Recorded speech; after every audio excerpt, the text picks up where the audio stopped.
back at it again. What do y'all think? I think this is better. I got y'all centered up. Action.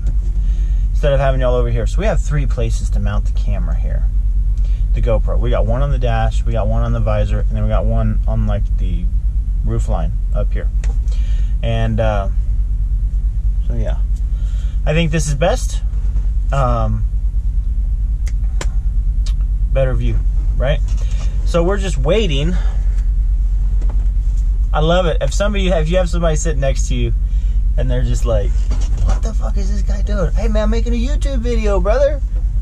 You should make one too. 8 hours and 51 minutes to go. I apologize for if you guys hear honking in the background. I guess there was a truck convoy thing and they went out and now they're all coming back. So we'll go see what that's all about. I feel like I slept through it. Because we're gonna reset at 9:30 or 21:30 for you military guys. Yeah, man, this new diet that we're doing, which we're down 28 pounds since August 1st. So we are crushing it.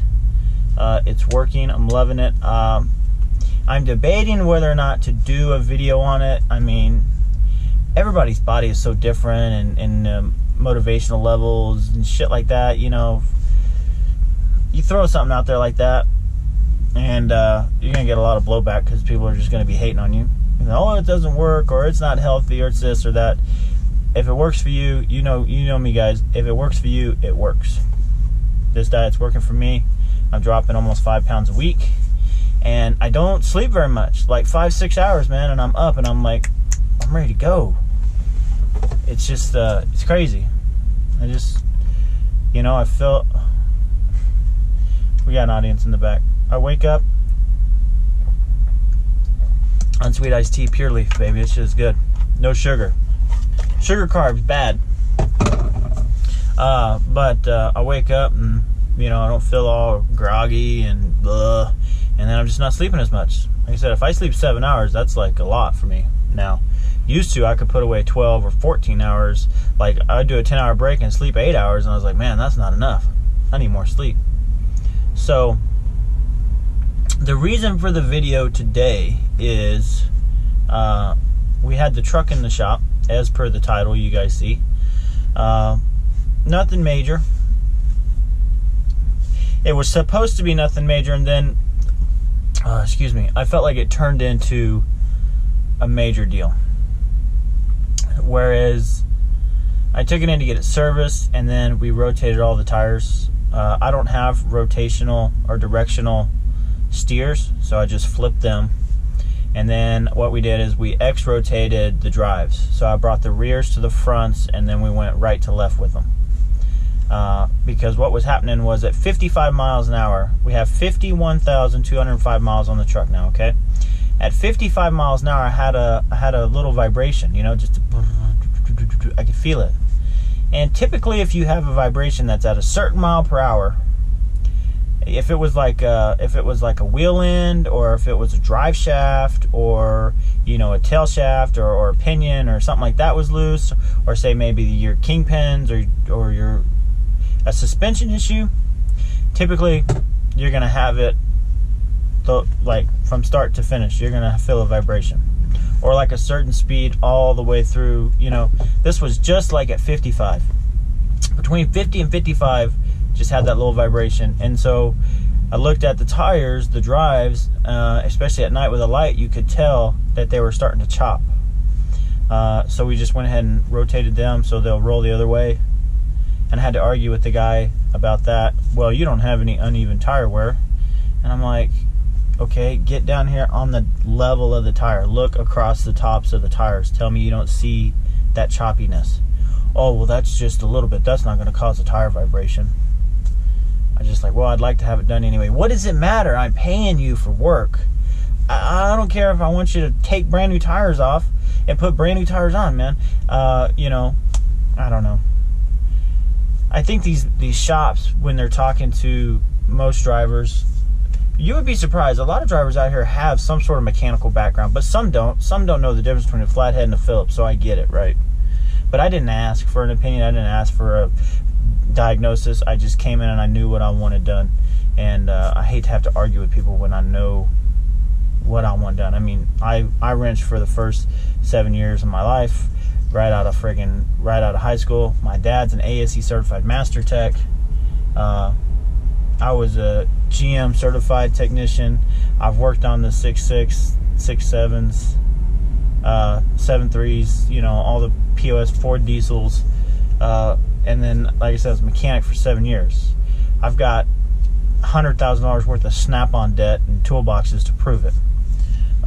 It's just sitting in the garage, which I actually want to put one of those fancy wood tops on.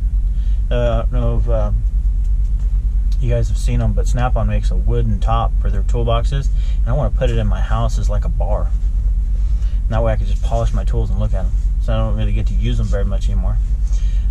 So we got that done, and then we got a service done on the truck. Now, we bumped it from 10,000 to 15,000 now that we've got some miles on it. She stopped eating the fuel filters every friggin' 8,000 miles. So we got 15,000 on it, and I'm going home. I'll be home tonight. But I wanted to, the TA in Denver, don't go there. Don't do it. Just don't do it. So I stopped here at the Petro in Colby, and I figure, okay, you know, I can get it done. I can get the tires rotated. I can get the service done. That way I don't have to deal with it when I get home. All I got to do is get air filters for it, and then all the cabin air filters. I can do that myself at the house. So we come in here, we get it serviced. I tell them how I want it serviced. Okay, this is the 4th time it's been serviced in 50,000 miles.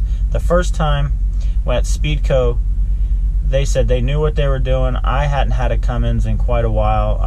Was running Detroits, and before that I had Cat Motor, or Pat Car Motors, the company guy, and I could care less. And then, you know, C15 Cat before that. And my 60 series Detroit, you had to fill the fuel filters all the way up, or it wasn't starting. And so I had told them to do that. The first time I got serviced, they didn't do it. We spent almost an hour trying to get it started. I was super pissed, you know, and then they had to hook the primer pumps up to it like 3 times to get it to run. And then the next time I got it serviced at the Petro in Joplin, the guy OJ there, he did a fantastic job, man. He was like, all right, he says, I'll do it like that. He overflowed the filters with fuel, shoved them on, this thing fired up, and it didn't miss a beat. Second time I got it done in Salina, or third time, I'm sorry, excuse me. Third time we got it done over in Salina at the Petro.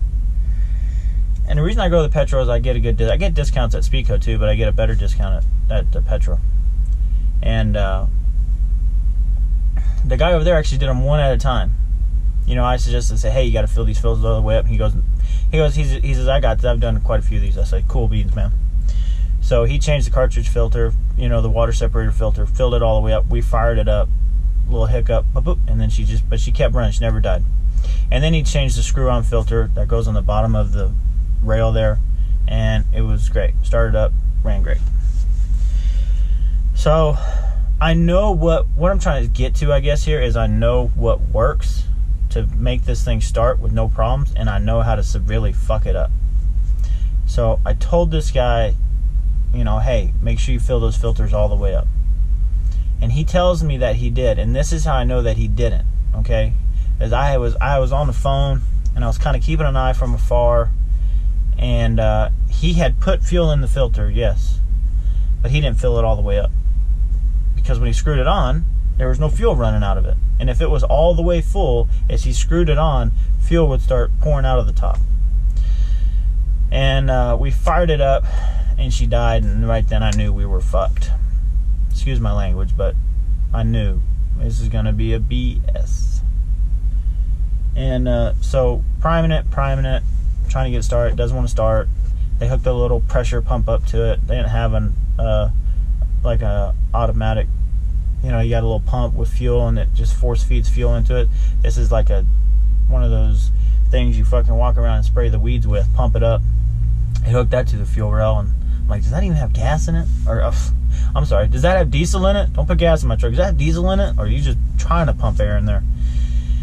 And we had to do that 5 or 6 times, man. And finally got it started.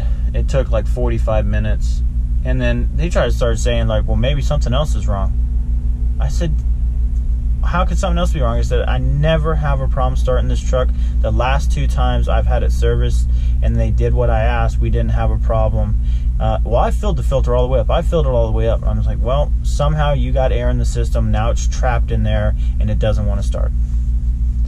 But I promise you, nothing is wrong with this truck. I don't have a cracked fuel line. I don't have a loose fitting somewhere. The pickup tube's not cracked in the tank. It's not sucking air from anywhere other than the air that you forced into it because you didn't overflow the filter.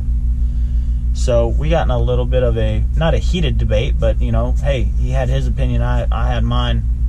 You know, we weren't like cussing each other, but I don't like it when people start trying to tell me that my truck is broken when I know it's not. And we had finally got it started. Another gentleman came over, and he's actually one that got it to fire up. He primed the shit out of it, and then I got a check engine light. So, I mean, this is stuff. So then I tell him, I said, well, let's scan it. I said, check engine light came on. He goes, well, we just can't clear it. It might be something else. So it wasn't on before we serviced it. It's never been on, actually, ever, since I bought the truck until today, and now it's on. So I would say it had something to do with the service. So he scanned it, and then, but he didn't clear it. And I said, okay. I said, well, hopefully, I said at this point I was kind of done. I just wanted to get out of there, you know. I said, all right. He said, well, it'll clear itself. It'll go through a check. It'll clear itself. So I said, okay, that's fine, because if not, I was just going to take it to Rush over there in Greeley and be done with it, you know. And so she didn't clear then, but I shut it off and went to bed, and then we just fired her up here a little bit ago, and the check engine light cleared itself out. So, you know, I don't know, man. I just... you know, if you spend a lot of time with a truck, and you know, owner-operators, we're married to these trucks, you know, and a lot of company guys that work for owner-ops or smaller companies that they drive the same truck for, you know, years, months, and years. They know what it's like. I've been with this thing since April, every day. I spend more time in this thing than I do at home. I know what it likes, and I know what it doesn't like. And I just wish that when we take him into a shop, that they would, you know, give us the courtesy of, hey, okay, maybe this guy's not a mechanic, even though I am a mechanic still. When my brother has a car problem, he calls me. When my sister's car needs fixed, she calls me, because my dad won't do it. So, you know, it's like, hey, man, maybe this guy knows what he's talking about. And what's the harm in trying it his way? So, but they didn't, and then that's what happened. So she's serviced up now, so we'll be good. We're gonna round down to 50, so 65,000 miles. We'll get it done again. We will not be back here. I'm hoping by then to be. I don't want to give y'all too much, but there might be some changes coming up this month, and hopefully I'll be back where I can go to my same shop. And get it serviced by the same guys every time it needs it. So yeah, guys, that's all we got going on. We're gonna get off here. We got another 46 minutes to go. So hopefully by the time I get this off the GoPro on the phone and then up on YouTube, we'll be down the road motors. Thanks for watching, guys. Sorry about that burp at the end.